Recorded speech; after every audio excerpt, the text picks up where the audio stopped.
We go now to Nebraska Republican Congressman Don Bacon, who joins us this morning from Omaha. Congressman, I have a lot to get to with you on a number of topics here, but just to pick up on the tariffs that we've been speaking about, I know you are introducing companion legislation to what Senator Cantwell just laid out for us. But as I understand it, in the House, Republican leaders have already restricted the ability to rein in changes to the Mexico, Canada, and China tariffs. They tucked language into the continuing resolution. Does that get in your way when you are trying to now claw back some congressional control of tariffs? Well, first of all, good morning, Margaret. Thanks for having me on. And I enjoyed listening to Senator Cantwell. I support the legislation that Senator Grassley, Senator Cantwell, we have a total of 7 Republicans in the Senate. And I have some beginning support on the House side, which we'll unveil tomorrow. It will be harder to pass this in the House, no doubt. I think if we get 60 votes in the Senate, they'll put pressure on the House to look at this. And if we continue to see the stock market go a certain direction, or if we see inflation or unemployment shift in a bad way, I think then this bill becomes a very viable bill. So it will not pass tomorrow or maybe in the next couple of weeks, but this will be in the queue that we can use. And it's time that Congress restores its authorities here. And the Constitution is clear.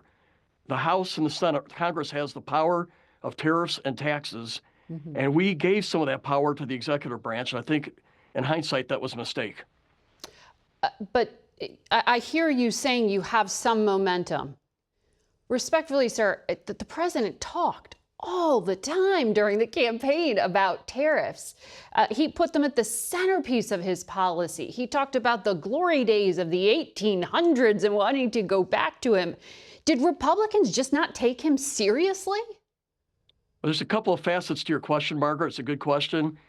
You're right, though. When you look back, it was Republican-supported tariffs in the 1800s and up through about 1930 when we passed the Smoot-Hartley Act that created one of the worst depression we ever had.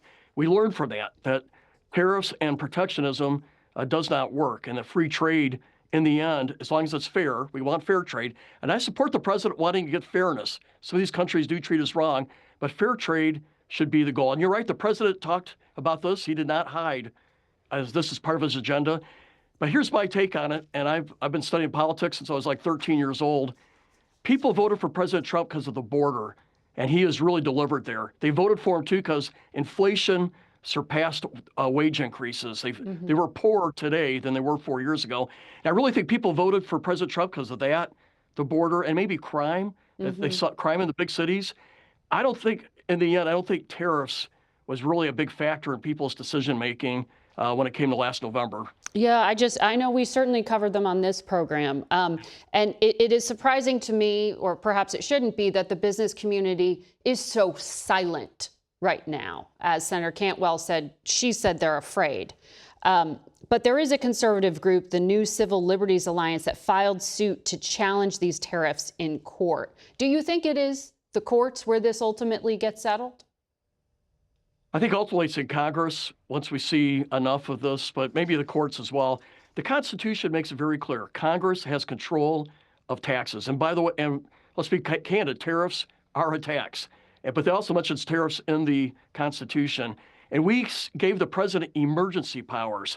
So the courts will have to decide what just happened. Is this emergency powers, or is this a total change in tariff policy? And I think it's really the latter. This is where Congress has to step in and say, do we really want to create this new policy on tariffs? And if it is, it should come from the Congress and not the president. I want to ask you as well about your work on the Armed Services Committee. President Trump has fired the top 2 officials at the head of the very powerful National Security Agency.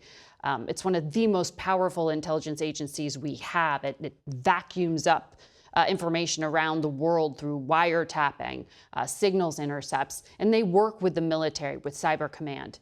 Have you received any explanation to Congress as to why General Hawk, the 4-star general unanimously confirmed to the job, was suddenly dismissed? Margaret, I have not, but let me just comment on this. General Hawk is the absolute best leader in the U.S. military to lead Cyber Command and National Security Agency. He commanded both. because half of Cyber Command relies on NSA to be effective in cyber operations. So you have to have this team. He was in charge of both. He served 34 years in the military, and his entire career was working signals intelligence or cyber operations. Frankly, he is the best that we had. And they also fired the #2 person at National Security Agency without an explanation. I will tell you, this puts us back. It hurts us. I will tell you, Russia and China today are laughing at us because we just fired the absolute best leaders, the most qualified guys that we spent 3.5 decades preparing to have this role, and he's gone. And it's heartbreaking to see that that decision was made without explanation, and it hurt us. And our reporting as a network is that it came as a decision following an Oval Office meeting with a right-wing activist named Laura Loomer, who has spread conspiracy theories about 9/11, said anti-Muslim, anti-immigrant things, racist things. It also happened as at least 6 other National Security Council officials at the White House were dismissed on the advice of Laura Loomer. I'm wondering, again, respectfully, sir, Republicans are controlling, you have oversight. Are there going to be hearings on this? Are there other Republicans who are concerned and going to do something about it? I'm sure there'll be some oversight. I'm the chairman of the cyber subcommittee, and so I will guarantee you that we will have various military leaders. We'll have the Secretary of Defense speak to us, and he will be asked about this. Did he even know? I don't know that he know, but we'll find out when we ask him. We'll ask, but they'll say that this is the president's right, and the president does have constitutional right to do this, but it doesn't make it appropriate. Or okay, he may have the constitutional authority to do it, but it doesn't make it right. And in the end, I'm going to make it clear: we just removed the most qualified military leader that we had to run Cyber Command and NSA, and we will ask about it. Now we have oversight. That doesn't mean we can. The president does have the constitutional authority to do this, but we have an opportunity to probe into this and ask why.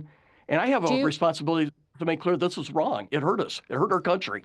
Very quickly, do you think it is so that the president can split up those 2 commands and put someone of his own choosing, a political ally, at the top of the NSA? You know, it's possible. I know that's out there, but I would say that's a mistake. NSA is very important to Cyber Command. You cannot do Cyber Command without the inputs from the National Security Agency, the SIGINT. If you separate and put them under 2 different commands, then you're going to create a dysfunctional partnership, and it will hurt our cyber operations against China and Russia. Okay. Congressman, we'd love to have you back for another conversation about cyber one time. We have to leave it there. We'll be back in a moment.